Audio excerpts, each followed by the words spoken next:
Hey everybody, welcome back to the channel. Katie Beth and Parks here. Today we are finally continuing our building a disc golf course series. Again, this is on some property that's in my family, and so we have completely upgraded some things to our disc golf course. Last time we had a basket installed, tried out some stuff, so we're just going to play some holes. We don't really have a set amount, and just kind of show you what all we've done so far, kind of the layout, some shots, maybe some thinking behind on what we did, and that's what we got. So hole one, this is our first hole, about a 250 foot kind of down in the gap to that basket that we actually installed the first time. Nothing crazy, but there is some woods behind it where if you get in there, ain't no way you're getting a putt in. And then there is obviously that dip with some elevation. So obviously no concrete tee pads, because who wants concrete all over their yard? So here we go. Yeah, that should be good. Oh man, Maybe a little short.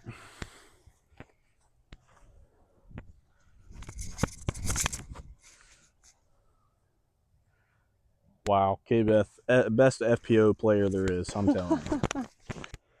All right, so from this hole, you can see we had some big trees. This is why we wanted this original pin location. And you can't really see, but where K-Beth is standing, there's some dirt.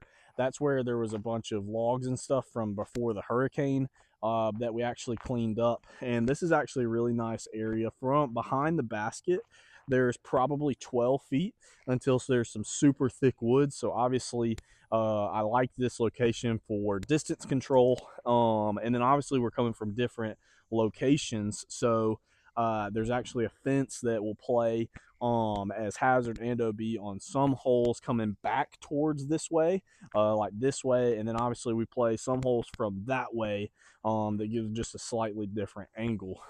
So obviously that's a super good location, a lot of areas that we could go to. And Katie Beth, you're out, so you go ahead.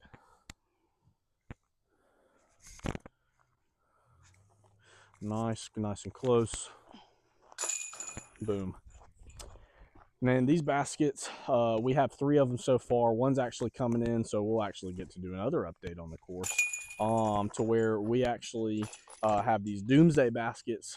They are pretty cool. I think that they are manufactured by MVP. I think they're the MVP maybe Portal ones or Gravity ones. I can't remember the name, but we think it might be from there, because in these baskets in the packaging there's actually an MVP like installation slip. So but yeah, this is one of the pin locations. All right, hole 2. This is actually going kind of over the first pin location. Not really, but it's over the right. We don't have to worry about crossing fairways, because this is just only we're going to play here. We're not putting this on UDisc or anything for the public, because we did put it on UDisc for us. So this is another par 3, super difficult par 3. I don't remember the distance. K-Beth will put it in there for us down below what the actual distance is, but it's par 3. That fence plays as hazard. And the reason for that is because if it was OB, we would get plus 27,000 on this course. So that's what we were going for. So K-Beth, what are you throwing? throwing my cornerstone. Been throwing it the last few rounds and getting pretty comfortable with it. All right, there you go. Plan is just to not go OB or hazard. Hazard. Very nice. Thank you. I'm gonna try a forehand. All right. Oh, that sucked. Turfed it. All right, well, not in the hazard. All right, so this is kind of a typical landing zone for this hole. It's nice and safe. You can see that our basket is back over there. There's a truck. Definitely don't hit the truck. Big no-no. And there's a lot of trees guarding it. So ideally, we're just playing today, so we're not. So I just picked up because mine was terrible. But ideally, if I get over in that zone, there's still a decent amount of trees, but it's usually they're really small trees, so you can have a look. And so we're both just going to play from this spot. You got 2 main routes. You can either poke and hope, or you can just go with the big wide hyzer round. Think about that. Yeah, so you can do whatever. All right. Very nice. Thank you. Gonna be a little deep there. I'm Yeah. gonna try this hyzer line. Yeah, try it. I don't know. That's probably gonna be really good. Well, Yeah. Yep, good. It's like 10 feet. Good spot. Sweet. All right, so you can kind of see as K-Beth almost trips. We are walking in here. You can kind of see some of these trees. See how skinny they are. They're really small, and what we really wanted was a pin location that was decently flat, which this is. And pretty much that tree right there is probably about 20 feet away. And then some of these back wall ones, everything's kind of 20 feet away except for that one. But that's what we really wanted in this kind of pin location. And you can see kind of how open this big gap is. That's the straight gap. There's a big gap here that you will probably see later, used for another hole. And then kind of through there is a decent landing zone where I'll sometimes end up if I'm a little long and right, obviously. That also gives you a couple looks. So overall, this is a super good pin location. And K-Beth is just about where hole 3 is going to be. All right, so this is hole 3. So we're going to the third and final pin location for as of now. And this is our first par 4. What we try to do is have a couple of par 4s and 5s in there. We only have one par 5 as of right now, just because with the land how it is, it's kind of hard to get a par 5.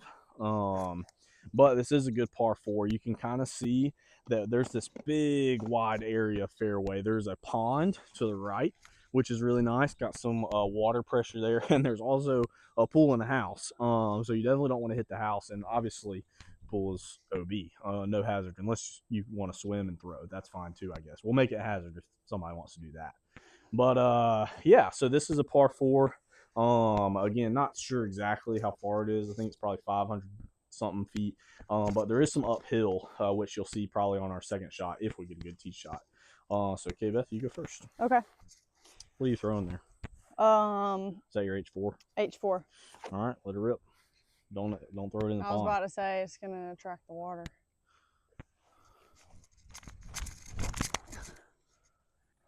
And adios H4. Oh. No, that's gone. Now you're safe. Really? Maybe. Wow. It'll be close. Yeah, so a big mistake on this hole is aiming right. You do not want to aim right on this hole. I sometimes will accidentally put a little too far left, but usually that gazebo out in the distance, if you could get to there but up, that's ideal. And from the gazebo, from right here, is probably 415 to 425 feet. I can't remember. I ranged it one time, and to the basket, which is a little farther off, was like 440. So I'm just taking a guess here, but yeah. So really, you really want to be a little bit left.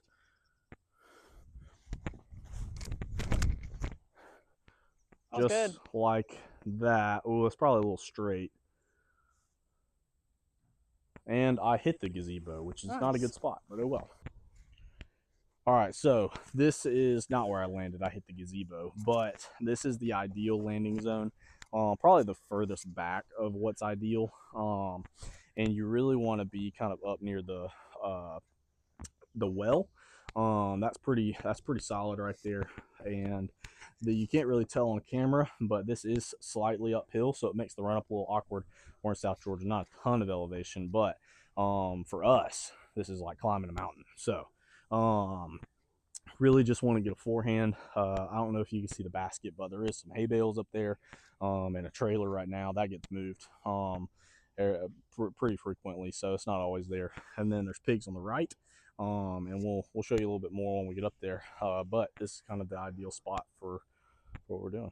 You throwing a forehand or backhand? I'm gonna backhand, my passion, and just try to get distance. Okay. And stay in bounds. That's key.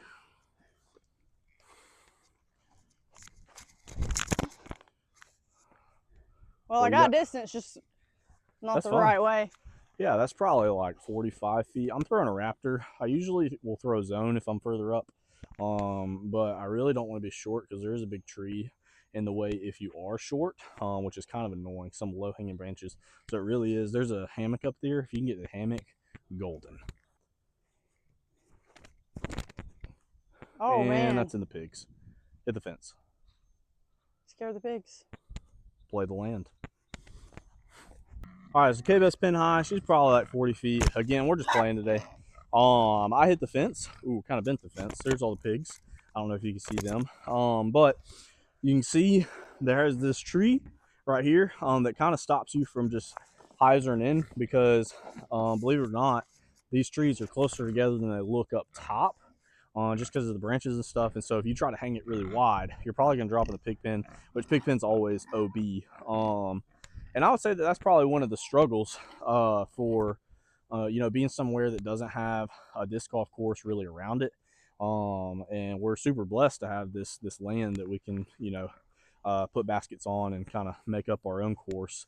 But this basket slightly raised because we wanted something a little bit different, because I felt like that it was weird because we were going to use the same baskets a few times from multiple different tees.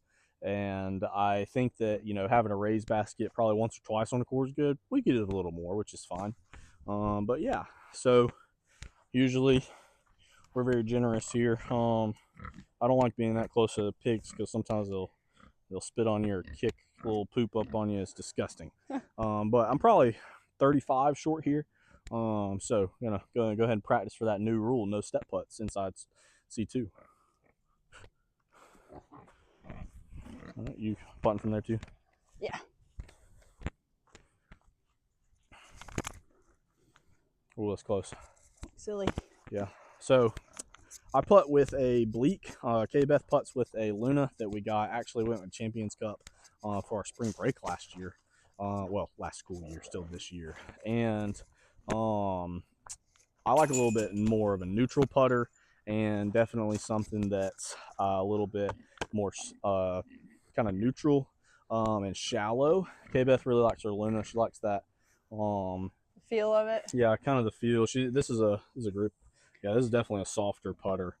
So she's been kind of digging that lately. And also, you'll probably tell, except for my new Premier drivers, I'm pretty much all blue disc. And I got a blue bag here. And KBeth went with a kind of orange vibe. And I guess there's a couple orangish yellows in there, but just for funsies. But yeah, this is that pin location. This is far. So this is the last hole we're going to play today because you've seen the 3 pin locations. We are getting another basket. And so we got some ideas. There is another section of the property that we're going to try and work into kind of a course. And probably soon, probably before summer's over, we'll do a full 18 of just this course so far. Because we do have it a full 18. We actually have longs and shorts because the longs, some of those holes are, well, they're long. And so KBeth really can't play those. So we did make a shorts course. And I actually like the shorts course a little better because that lets me practice with my approach disc and stuff. Yeah. So this hole, kind of just don't kill yourself on this little dirt spot. Those 2 skinny trees, this is actually a super hard gap. We miss it half the time. And so we just make a drop zone kind of up there. Hopefully one of us hits it so we don't have to do that. But yeah, just through those 2 trees. Those are about 6 feet apart, and it's probably about 45 feet away. So it's actually a really tough shot. Inside the fence just plays its hazard, nothing crazy.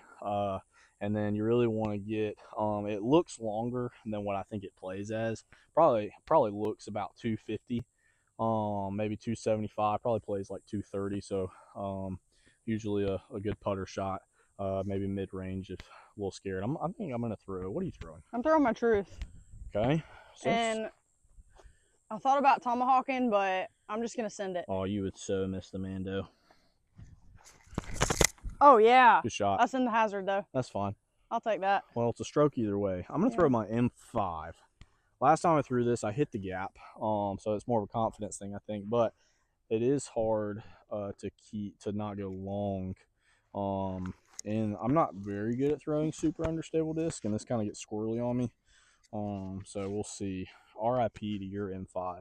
I know. that you threw in the creek. Hey, if anybody the finds last it, video, yeah. my name and number's in it. Lions get it back Rec to Disc us. Golf Department. Her name and number's in it. Orange M5. We spent 15 minutes looking for it and no go. No go. All right, here we go. Oh man. Oh, that's so in the woods. We might have just lost that one too. That's kind of crazy. Yeah. Well, that's gonna wrap up our video for today. That's unfortunate. So yeah, I guess that's it.